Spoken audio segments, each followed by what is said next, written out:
To matters politics, National Assembly Majority Leader Kimani Ichung'wah on Tuesday, September 17th, relayed an incident where Deputy President Gachagua allegedly assaulted digital strategist Itumbi at the height of the 2022 election campaigns. Recalling the incident, Ichung'wah claimed the incident occurred at unspecified state lodge. The majority leader narrated how the Deputy President almost assaulted Itumbi just because he did not tweet what he expected him to. Bushebi Jr. with more details. Kiongozi yeyote kutoka kokote anayetaka watu wa eneo wamfuate, awe sio kuwashurutisha, sio kutisha viongozi wengine. Lead by example and earn your respect. National Assembly Majority Leader Kimani Ichung'wah has recalled how state lodge meeting turned chaotic after Deputy President Gachagua threatened digital strategist Itumbi for not following his orders. In an interview on a local radio station in Kenya, Ichung'wah claimed that the DP walked into the meeting and grabbed Itumbi by the collar, demanding to know why he had not tweeted as directed. Terming the Deputy President as petty and vindictive, the Kikuyu Member of Parliament alleged that Gachagua's elevation to become Deputy President revealed his character. Ichung'wah said, quote, "Why would you be so petty and vindictive?" Ichung'wah said, quote, "Why would you be so petty and vindictive with leaders because they are not kneeling for you and not hailing you as the king and greatest of all?" Unquote. Further, Ichung'wah questioned why Gachagua was hell-bent on frustrating those who associated themselves with people he did not like. The Member of Parliament said, quote, "Why would belittle your MP, telling the world how much dowry you paid at his wedding, how you spent your time and money? Mind you, I spent more time and money to a man like Kiambaa MP Kawanjiku. Why would you insult the lady who represents Baringo County and call her a prostitute? Because people have refused to swing to your tune or have associated with people you don't like. Florence Jamatia was insulted because she was working with Kiharu MP at the time." Unquote. According to Ichung'wah, the majority of Mount Kenya MPs dissociated themselves with the Deputy President due to intimidation and threats. Quote, "Many of them shudder in fear because of his desperation and attempts to intimidate them because you are desperate to pull people from the region so that you may use those people to mask your true character and to blackmail the government and the president." Unquote. For months now, Ichung'wah has been making fiery statements against the DP, calling out the second in command for what he termed as tribal and divisive politics. Kill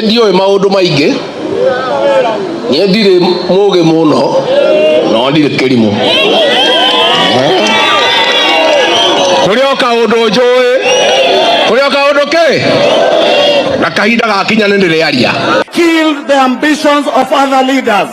Kwa hivyo sisi kama viongozi nataka tuulize viongozi wetu wote. The national government to be the cabinet secretary for interior and national administration, Professor Kithure Kindiki, whose responsibilities in the executive includes the coordination of national government functions across the country.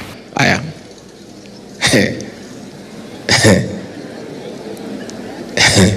On the other hand, Gachagua has warned that rebel leaders from the region who will not heed his call will face the wrath of the voters. Shida ile unaona is some people who are friends with the president also want to be my boss. Inawezekana? Atuwe kwa sababu ni rafiki ya rais atukuwe boss yangu. Even some people wanamsaidia kazi mapie yake wanataka kuniamurisha mimi vile nitafanya kazi. Inawezekana? The National Assembly Majority Leader and Kikuyu Member of Parliament Kimani Ichung'wah has been going after Deputy President Rigathi Gachagua's jugular as tensions continue to rise on the murky politics of the Mount Kenya region. For weeks now, Ichung'wah has been making fiery statements against leaders who seek to segregate a nation based on tribe, color, religion, whom he has linked to the political clamor in the region. These comes amid the rumors that DP Gachagua has been rallying leaders from the region for his support, claiming that there is a scheme by some individuals to convince President William Ruto to throw him under the political bus. Gakigua tehe torendaga kuigata Gachagua no tutirari na andu akuigana na Ruto nduraira ni arokire ri andu ake ODM mangioka tutukanene na itu nitukumwingata ni president akejira danajira ararehera ina na andu ake guka guthukia thirikari ka kunyingata matano ya itwa matana cia ina cigine chari macoke kure mundu athurirwo tondu niire ndithuritwo ni abunge ni thuritwo ni andu a Kenya.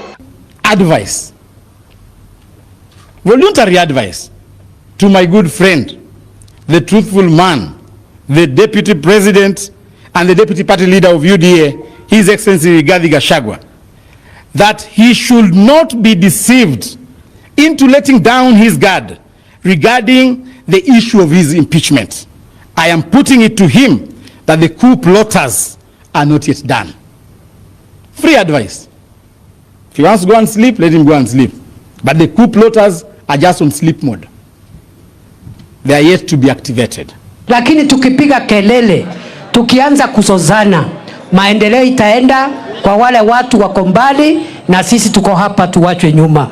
Kwa hivyo nataka tukae hivyo, hiyo mambo ingine tutaongea tukienda huko mbele. Nilichelewa, I had matatizo with my transport arrangements. Alafu ikaingia mambo ya hewa, nikachelewa kutoka, nikakwama pale kati ya Longonot na Naivasha karibu 2 hours ndio nifike hapa.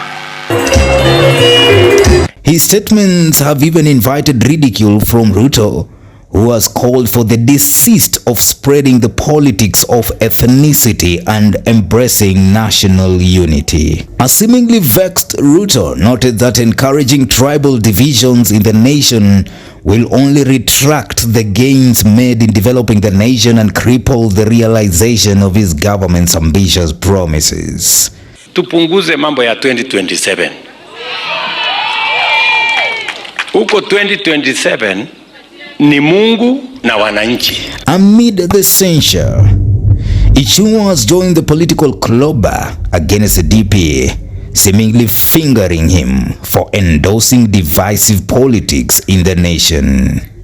During the homecoming ceremony of Treasury Cabinet Secretary John Mbadi on August 29th, Ichung'wah spoke against leaders who propagate segregative politics. Kiongozi yeyote kutoka kokote anayetaka watu wa eneo wamfuate, awe sio kuwashurutisha, sio kutisha viongozi wengine. Lead by example and earn your respect like baba.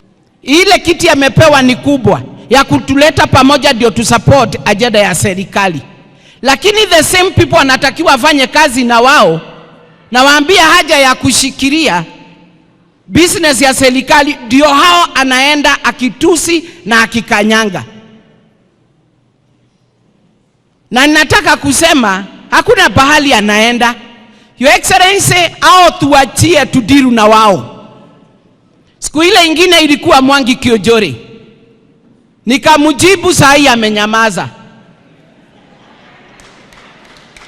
Saa hii sasa tuko na Kimani Ichung'wah, ati the leader of majority. Nataka kumwambia hiyo malingo ako nayo na kisugu mingi, hakuna change inaleta kwa hii economy. Kama kazi si kushikanisha watu, tujue venye tutainua akina mama boga, watu wa boda na wale wengine wote kulingana na venye tulisema wakati tulikuwa tunatafuta kura. When we read in the book of Acts 3:28 that when Apostle Paul got to Malta and with a shipwreck and many people swam to the shore, and as they were putting up fire, if you read all the way from 27, it tells you that the people there were very hospitable and very kind to them, just like the people of Kenya are hospitable and kind. Lakini wakati Paul alienda kukusanya kuni kuweka moto, sababu watu wamenyeshewa, wako na baridi, nyoka akajifungilia kwa mkono.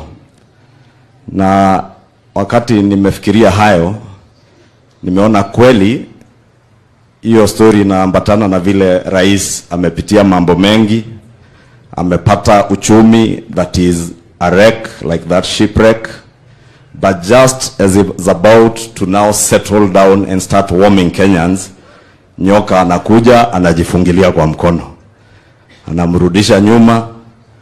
Don't be afraid, shake off the snake. That viper on your hand, Your Excellency, the viper, the snake in your government, please shake it off. Shake it off, Your Excellency. Shake it off, not for your own sake so that it doesn't bite you. Shake off the snake on your hand so that your hand may do what the Lord purposed that hand to do, to deliver our country safely to the shore. For Maisha Prime, Maisha Television, Bushabi Jr.